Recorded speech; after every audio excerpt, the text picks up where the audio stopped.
السلام علیکم ویورز۔ پاکستان کا آئندہ مالی سال کا بجٹ قومی اسمبلی میں پیش کر دیا گیا ہے۔ وزیر خزانہ مفتاح اسماعیل نے بجٹ پیش کیا۔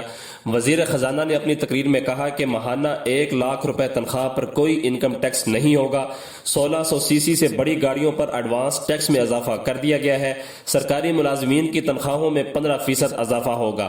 مفتاح اسماعیل کے مطابق کابینہ اور سرکاری اہلکاروں کی پیٹرول کی حد کو 40% کم کیا جائے گا۔ زرعی مشینری کو کسٹمز ڈیوٹی سے استثناء ہوگا۔ زرعی شعبے سے منسلک اشیاء، گرین ہاؤس فارمنگ، پروسیسنگ، پودوں کو بچانے کے آلات، ڈرپ اریگیشن، فراہمی آب سمیت ہر طرح کے زرعی آلات کو ٹیکس سے استثناء دیا گیا ہے۔ یہ پہلی مرتبہ ہے کہ ٹیکس صفر کر کے اتنا بڑا قدم اٹھایا گیا ہے تاکہ زراعت اور کسان ترقی کرے۔